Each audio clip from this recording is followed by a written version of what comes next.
عاملين ايه؟ يا رب تكونوا بخير. هنعمل النهاردة شاورما اللحم المصري. كتير مننا بيحبها جدا، بس مش بنلاقيها بأحسن جودة بره. طريقتها سهلة وبسيطة، تقدروا تعملوها في أي وقت وتاخدوها معاكم في أي مكان. حلوة جدا كساندوتشات. يلا بقى، لو لسه ما اشتركتوش في القناة اعملوا اشتراك للقناة واعملوا لايك وشير للفيديو. هنعمل كمان سلطة الطحينة الخطيرة بتاعتي، بجد طعمها يجنن، تحفة جدا، لازم تعتمدوها في كل السندوتشات، بتبقى طعمها رهيب. يلا بينا نبدأ الفيديو بتاعنا. أول حاجة لازم نستخدم لحمة يكون فيها أنسجة دهون، لأنها بتدي طعم حلو جدا للشاورما، فيفضل القطعية اللي انتوا هتستخدموها يكون فيها نسبة دهون. أنا هنا كان متاح عندي استيك، تمام، فهو هيسهل التقطيع طبعا. هقطعه شرايح طولية بالشكل ده. كمان ما تفكوش اللحمة خالص، يعني خلوه فيها سنة تجميد شوية من الفريزر عشان تسهل معاكم التقطيع وتقطعوها شرايح رفيعة. انا هنا اصلا السكينة كانت مضايقاني جدا، ما كانتش حامية كفاية، بس يعني اتصرفت. فانصحكم برضو ان تكون السكينة حامية كويس جدا معاكم.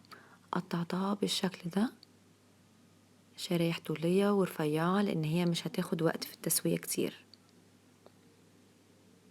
وطبعا قطعية الستيك بيبقى فيها الأنسجة دهون، فهي بتبقى طعمها تحفة جدا في الشاورما.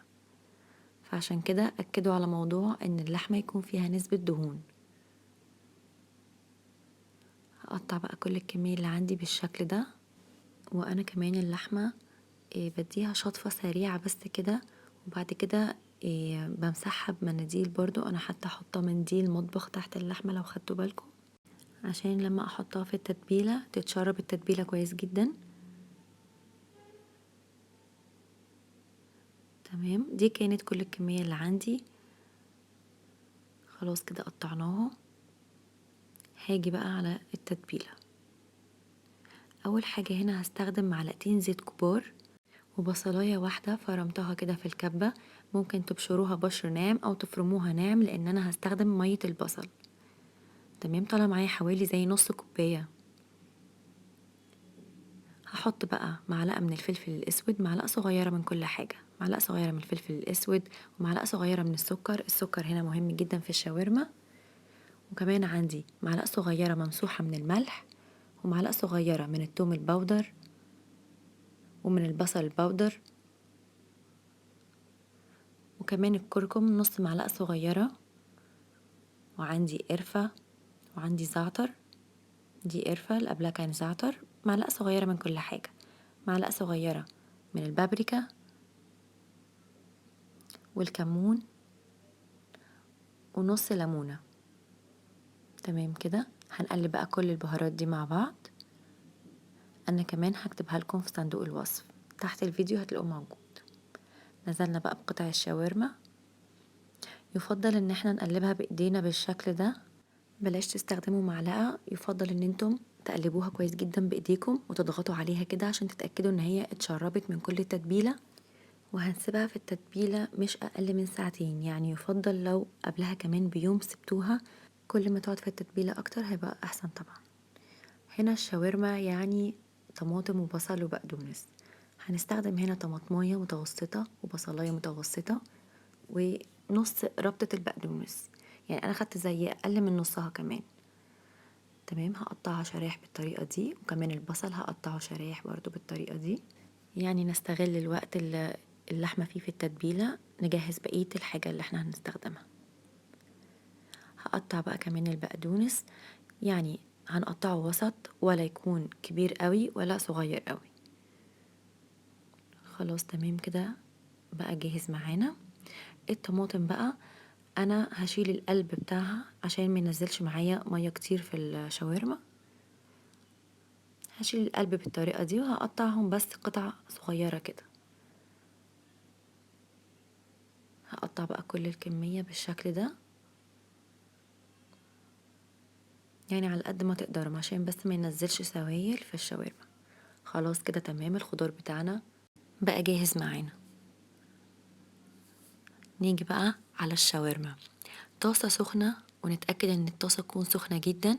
هننزل بمعلقتين كبار من الزيت، عليهم معلقة كبيرة من الزبدة، هتدي طعم تحفة جدا للشاورما. هنسيبهم لحد ما يسخنوا كويس جدا. انا عايزة الزيت والزبدة يكون بالشكل ده. اول ما يسخن كويس جدا معانا هننزل بقطع الشاورما، هنديها صدمة وهنبعدهم بس كده عن بعض. مش هقلبهم خالص دلوقتي غير لما اتأكد ان الجنب اللي تحت خد لون.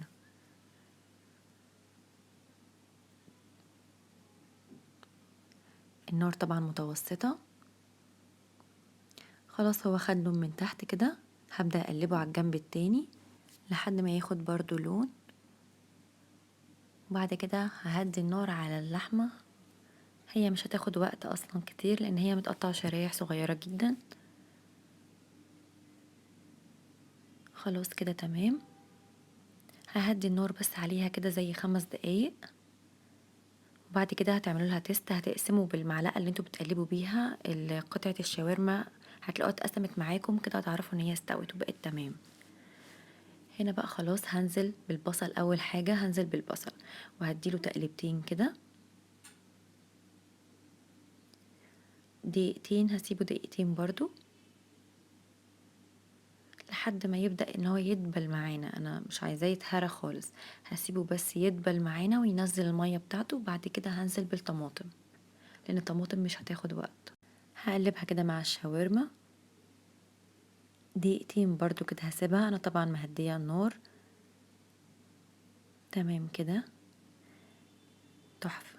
شايفين؟ فظيعة. اللحمة دايبة دوب وطعمها رهيب والريحة خطيرة. اخر حاجة هننزل بيها هي البقدونس. هقلبه كده تقلبتين، هسيبه دقيقتين، حاجة بسيطة جدا كده. وبعد كده خلاص هطفي النار. خلاص كده تمام. الشاورما بقت جاهزة معانا. شايفين شكلها؟ رهيبة.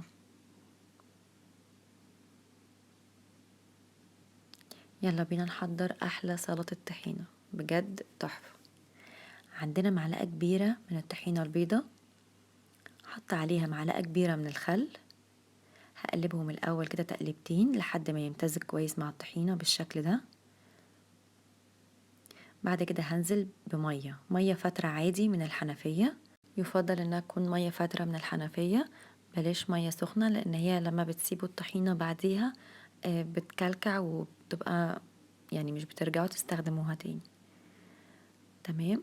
هنزل بقى تقريبا نزلت بنص كوباية مية او اكتر، يعني انتوا بتحطوا مية واحدة واحدة لحد ما يوصل للسمك اللي انتوا تحبوه، وسط بقى او خفيف او عايزينها تقيلة. كده كده لما بتقعد شوية بتتقل.